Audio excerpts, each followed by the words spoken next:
That was a party horn, but it just sounded like a fart. Hello, and welcome to BullCast Podcast. I'm Katie Pickler, and with me, as always, is Court Winsett. Not always, but most of the time. Most of the time. And Cameron Spann. Hello, and Happy New Year. Oh, We're getting ready for the New Year's. So Christmas just happened. Crazy. Like, where is the time going? And now we're prepping for New Year's. Did you love the gifts that you got for Christmas? Yeah, they were fantastic. They were so good. So good. Okay, let's go into our New Year's resolutions, why they matter, and what we're committing to. So, if you've been a listener of us from the beginning, we always do a fun New Year's episode, kind of talking about New Year's resolutions, kind of looking at what's happened this year, what we're looking forward to next year, all the things. So, let's get started. So some movies that are coming out in 2025, that's something that a lot of people obviously look forward to, pop culture, things like that are happening. And so we'll just rapid fire through this list of some movies that are coming out next year. Okay, Court, you want to start? Sure. So first on the list is Avatar: Fire and Ash. I had no idea it was coming out this year. Yeah, isn't that crazy? They're cranking them out. Yeah. I think it's going to be a total of 5 Avatar movies. Holy by moly, the I end of still it. haven't seen And they're all like the second. $1 trillion a piece. Yeah, I did see the second one once it hit a streamer, but I did too. They're really pretty to look at, but that's about all I can say for it. I don't remember much about it. Yeah. You know? It's Fern Gully, but with blue people. That's what it is. I loved Fern But Gully as a the kid. technology's incredible, so Yeah. I will see this. Okay, Wicked Part 2. Yeah, so it's no longer called Wicked Part 2, and now they have just announced that it will be called Wicked for Good. And why? Well, one of the lyrics in one of the songs is, You've been changed because of for the you, better. I've been changed for the better, blah, blah, blah, I've been changed for good, something like that. Yeah. It's more So- exciting than part 2. Yeah. Now, the first part, I haven't seen it yet. Is it called part 1 or is it just Wicked? Do y'all know? Wicked. Okay, good. Okay, so it won't be awkward. So then it's part Wicked. 1 and then for good. Wicked for Good. Yep. Yep, cool. Okay, next on the list is Thunderbolts. This is Marvel's ensemble movie about a team of anti-heroes. So this is kind of like DC's Suicide Squad, but for Marvel? Yes, except DC's Suicide Squad is made up of their villains. I mean, most of the people on Suicide Squad are bad guys. Right. The Thunderbolts are not necessarily all bad guys. You've got people like the Winter Soldier on there, and Why did I think Thunderbolts was like little dog superheroes?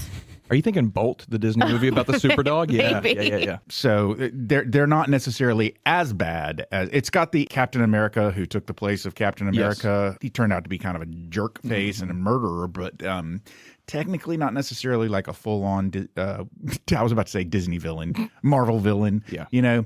But they're put together by a woman who has some unclear motivations, and hilarity ensues, I'm sure. Okay, then we've got live action Lilo and Stitch. I don't know how I feel about this. I'm kind of torn. I'm actually looking forward to live action Moana. Yes. I don't know when that's coming out, but Lilo and Stitch, I haven't seen any like mock-ups of what Stitch is going to look like. Yeah, but I I don't know haven't how either. they're going to do that, you know. Speaking of live action Moana, did either of you see the sequel? No. I still want to see it. I just haven't had Yeah, time. I've heard mixed reviews about it. Robert and I were going to go see it, but we just never got around to it. Yep. Okay, next on the list is Jurassic Park Rebirth. Oh, Is it necessary? Another Jurassic Park? This one I is, will see it, but is it necessary?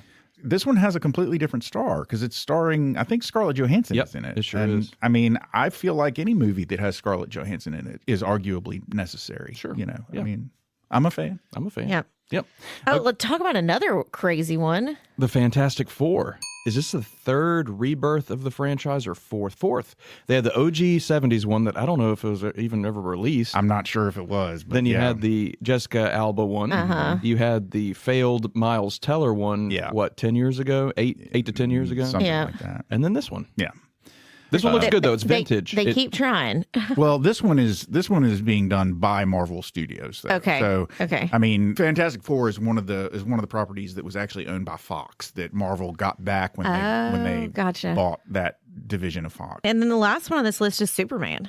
yeah. Yeah, and of course, I'm definitely looking forward to Yeah. that one. So 2025 is a little bit of some throwbacks. I feel like, you know, we've got some sort of Star Wars movie coming soon, but maybe not in 25. Maybe that's a couple of Well, years I mean, movie lovers, I'm sure we've forgotten something on this list, so please do not butcher us for that.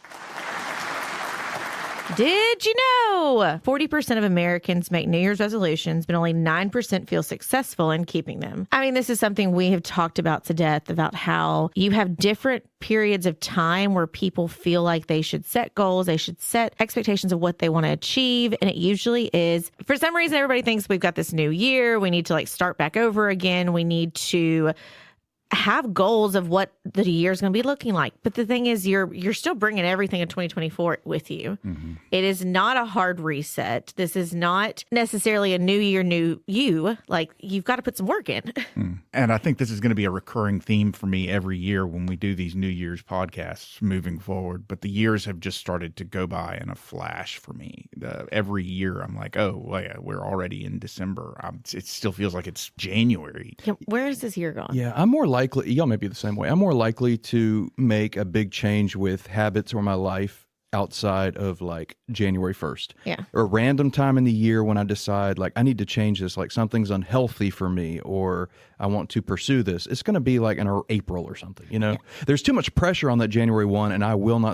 Mm-hmm. And that's where a lot of people market it appropriately, and they'll encourage you to do gym memberships or to, try healthy food delivery services. There's so many different things that they'll market to try and get you to change. And yes, it's a new year, but it's still you. You're still got the same job. You've still got the same, or, maybe you don't. I don't know. But let's kind of talk about the history of New Year's resolutions. So the tradition of resolution goes back about 4,000 years to the Babylonians. They celebrated the new year with promises to their gods, like returning borrowed items or paying debts. Fast forward to the Romans, had promises to Janus, the two-faced god of beginning and ending, hence January. So today, resolutions are more about personal growth. So that's interesting how it started was really returning borrowed items, paying debt, thanking those that had helped you get to where you were. And it's almost now switched to, I am going to do this. I am going to do that. Yeah, well, I mean, obviously there was a far more religious element about it when it started. That I'm certainly glad I'm not promising any of this to God, because I wouldn't want that pressure. Because I am definitely not among the 9% who feel successful in keeping their resolutions. I almost never keep mine. Well, we've talked about this before on other episodes. It's people set goals and they're too large, they're too lofty. They're not the smart goals that are specific, measurable. You know the drill. Yeah. For instance, I'm going to lose 60 pounds and that's it. There's no specific goals or by this month I'm going to hit this. It's just 60 pounds and that's impossible. Yeah. You got to say, I want to try and focus on being healthier and finding a healthy outlet for me. And if that ends up being with weight loss or working out, whatever. But I want to try and just every day do something that's around my health. That's an attainable goal, because then you're not really setting, I want to lose 60 pounds by February 14th. You are setting a goal of, I want to do something to take care of my health and to decompress. And whether that's going on a walk, that's going and playing pickleball, disc golf, whatever it is. So why do New Year's resolutions matter? Let's think about this. You were in the thick of finishing up Christmas stuff, because some people, yes, the day has passed, but a lot of people still have Christmas celebrations they're continuing to do. I know for my mom's side of the family, we celebrate that family Christmas after New Year's. So it's kind of, we're still bringing 2024 into 2025. Mm-hmm. So there's still a lot going on. We've talked about you're kind of have to deal with the person who spent all the money in December, figure out what kind of is going on with that. So why do these matter? Well, there's psychological benefits. They give a sense of purpose. They boost motivation and positive at the start of the year. They give us a framework to reflect on the past and plan for the future. Let's talk about the negative psychological of that. They stress you out. You feel pressured. I'm big on setting goals, setting lists. I vividly remember when I was younger, finding my dad's legal pads where he had written out his New Year's resolutions every single year and would then reflect back. And we do that as a staff as well. We reflect back on some of the goals we set for ourselves. Because even if you don't hit them, it could be that halfway through the year that goal changed. Because that's the reality. And that's when we talk about financial planning, so much of it is we set you on a path, we set you on a goal, but it's a living, breathing document. We know that your life is going to change. And so it could be that you think, I want to get to this higher position in this company, but the company starts crumbling or it changes. changes, or you have another opportunity to do something else. And so your entire path changes. And now when you look at the resolution that you did back in January and you're looking in December and you're like, well, no, I'm not the manager of that job, but I'm now doing something that I'm much more passionate about. I think there's some pressure to it, but it also needs to be a reality that your life is constantly changing. And so as long as you feel like you're moving in the direction you want to be moving in and that you're not just staying still, which if you want to just stay status quo, because there's a lot of people that are totally fine working their job, doing what needs to be done, and they do not have any goals of moving up or down. They want to kind of stay where they are. If that's your goal, then, that's it. That's fine. Yeah, I get this first point. They give a sense of purpose. I mean, it's a good reminder that we do have lives outside of our career. Sometimes that can be all that we think about. So it gives you something to look forward to outside of the walls of your workplace, whether that be weight loss or quit smoking. I mean, it's encouraging. I'm not always going to keep those resolutions, but it does give you that boost that you need, in your personal life. Yeah. Well, this here says that telling others about your resolutions increases your likelihood of sticking to them by up to 65%. So it's called an accountability partner. Yep. So, if you're willing to make it and tell people about it, then as long as it's not vague and unrealistic, and, maybe set out a timeline. Because failure can, if you don't have a clear, specific timeline of how you're going to accomplish the goal, the resolution, then that can lead to failure. But it's also smart to maybe start small. Like, for instance, probably the most successful I've been in terms of health in the last few years was back in 2023. I lost around 50 pounds. I didn't originally set out to lose 50 pounds. I set out to lose some weight and get back in shape. And I did a really bang-up job about it.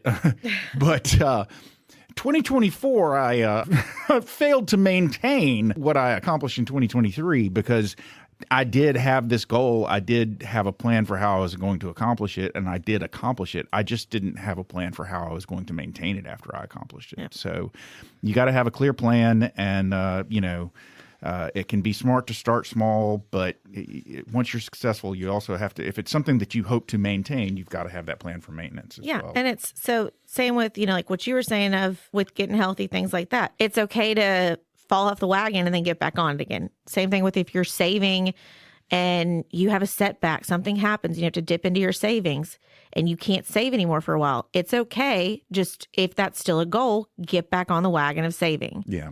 Like there's so many different things that I think too many people wait until, I got to wait till the first of the month or I got to wait till the end of the year or something. It's like, no, like Cam started out like a random Thursday in April.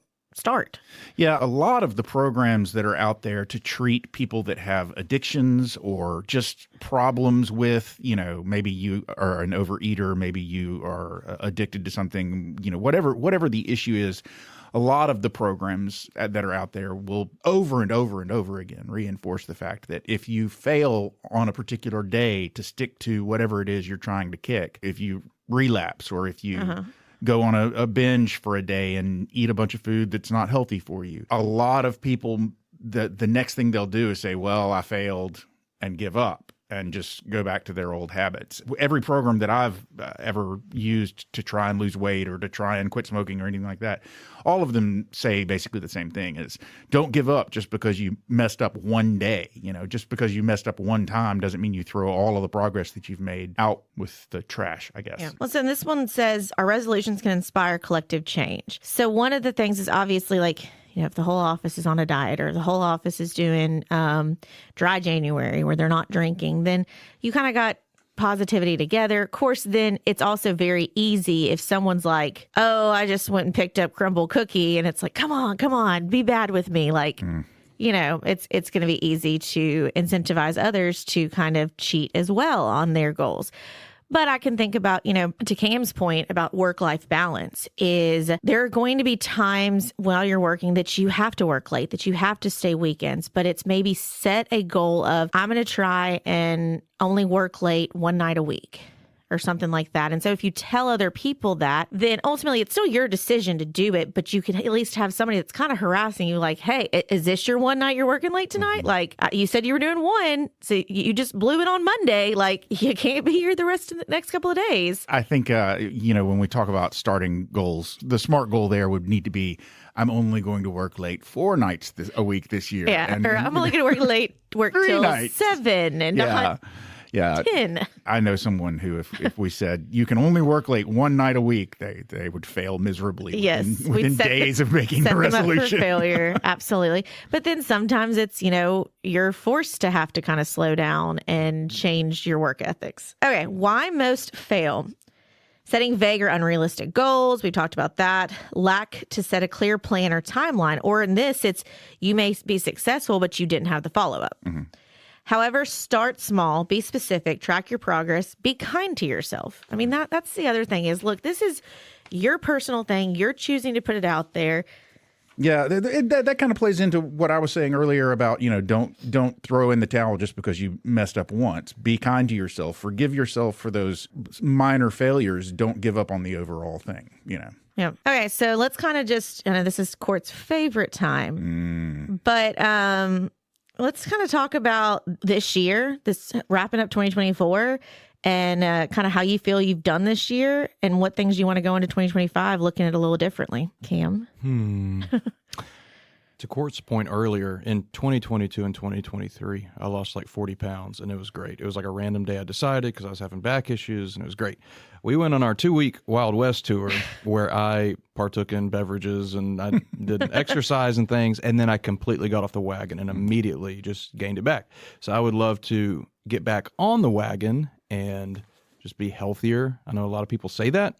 And I also want to go into the new year and just take more me time, whether that means more PTO. I think that's healthy because I just get so wrapped up in work, which is good, but I need more time with family and I need more time to prevent burnout. Burnout's real. Everyone suffers from it. Yeah. If you are not just taking maybe a Friday off for an extended weekend. Court and I were talking about that the other day. It goes a long way to help you reset, to get through the year. So I think more me time and weight loss would be my goals. And that's where it's, we know how crazy our schedules are, but I would say to you, Cam, is go ahead and pencil them, like put holds on the calendar for the next several months so that it's already on there. And because if it's not on there and you have in your mind, because I've done this before, if you have on your mind, I'm thinking about taking off that Friday, but you don't put it on there, somebody's going to put something there. Yep. And you're going to feel bad saying, oh, can we move this? And so it's better to put the hold. And then if something major comes up that you can be like, well, I can be a little flexible with that. Right. Yeah, that's not a bad idea. Court. So how do you feel 2024 went?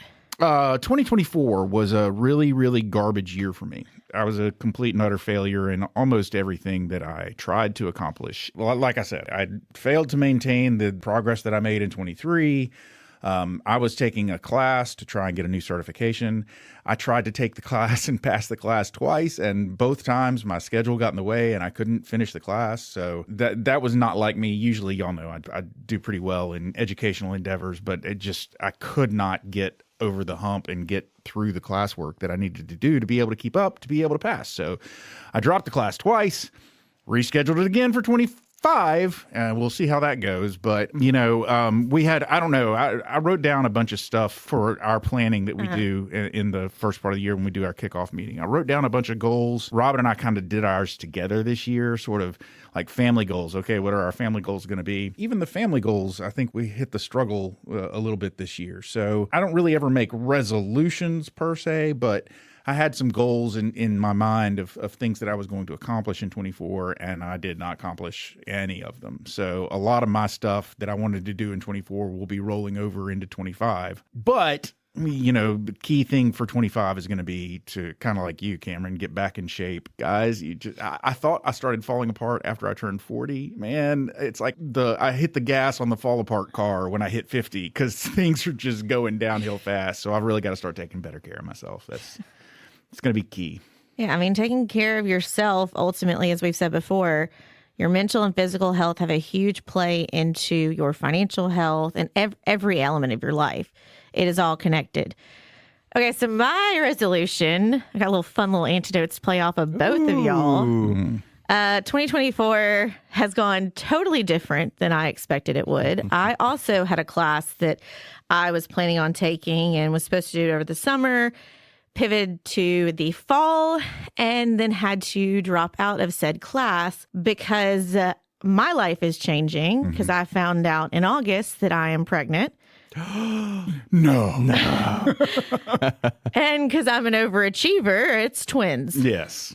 So I will not be supporting you two losing weight because I will be gaining weight and I will need people to eat comfort food with me. I can do that. You know what? It just occurred to me. You probably need some people to not drink with you in solidarity with, with your pregnancy state. If anybody wants to do dry January, February. Well, I mean, I always do dry January, but maybe I'll see if I can.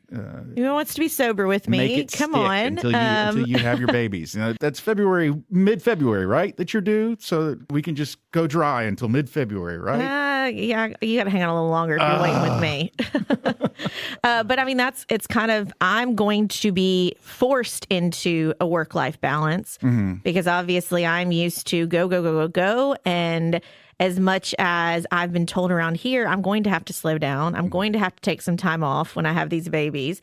And when I come back, my schedule will probably be a little different. As much as I say I'll come back and I'll be exactly as I am now, I may have to play around with, I only work half days on Fridays, or I only work till 5 o'clock every day and I don't work past that. Like, there's going to have to be adjustments to my schedule, which is going to be rocky. And, any clients that are listening, I hope you guys will give me some grace as everybody in the office is adjusting to a new schedule with, us down me for a little bit, but the podcast itself, that's something that we're having to plan right now. I'm hoping to still be a part of as many episodes as possible, but the reality is we're wanting to plan to make sure we continue to give you guys great content.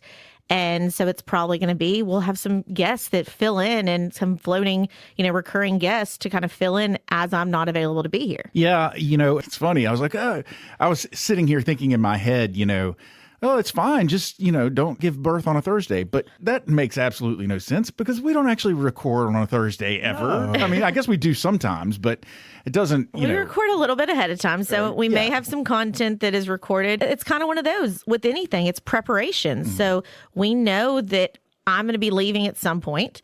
So we're going to go ahead and prep. We're going to do what we can to prepare. But in some things in life, you're never fully prepared. And so you have to just kind of have a good game plan of what needs to be done and then trust in your team, which I do. I trust in Cam and Cord and Nicole to make sure things continue and what we've worked on will continue on so that I can take a little bit of time to birth these children. Yeah, to your point, little ones have a knack for making you pivot and change plans. So a lot of grace is needed, and just go easy on yourself. It's necessary. Yep. So obviously, BullCast has a lot of changes that are coming up in 2025. Like I said before, we're going to promise to still deliver some great content for you, still have episodes coming every Thursday. I may not be on all of them. So I guess Court and Cam may have to work on their hello and welcome to BullCast. Hello. So our bullseye wrapping this fun little episode up. The key isn't perfection, it's progress. No matter what your resolutions are, we hope 2025 is your best year yet. Happy New Year's, everybody. And we will be back next year with more and more episodes every Thursday at noon. 2025. We're have we quarter made it? Century into the century, and it's wild. It's just going strong. Oh, there's the closing bell. Ladies and gentlemen, you've made it to the end of yet another episode of the BullCast podcast. If you liked what you heard and you'd like to hear more, please feel free to go to your favorite subscription service and sign up to have our podcast delivered directly to your listening device every single Thursday at noon. If you'd like to find out more about Cortland, Katie, Cam, or Nicole, please feel free to go to our website. That website is bullcastpodcast.com. We've got pictures up there, bios. We've got a place where you can drop a comment, suggest a topic you'd like to hear us talk more about, or even suggest a guest you'd like us to have on, especially now that we might be looking to pack some guests in with Katie's absence. But hey, I mentioned pictures. We do have pictures. We have an Instagram handle. That handle is at BullCast Podcast. We also have an X handle, which is at BullCast Podcast, and a Facebook page, which is BullCast The Podcast. You can check us out at any of those spaces. But, ladies and gentlemen, we all work at a place called Pickler Wealth Advisors. And if you'd like to find out more about Pickler Wealth Advisors, find out about what we do, find out about what we could do for you, find out about our amazing team and our boss, David Pickler, please feel free to go to that website. That website is picklerwealthadvisors.com. That's advisors with an O. Not an E. Ladies and gentlemen, we've given you everything you need to go forward into the new year like champions. So for now, I'm Court. I'm Katie. I'm Cam. We're done.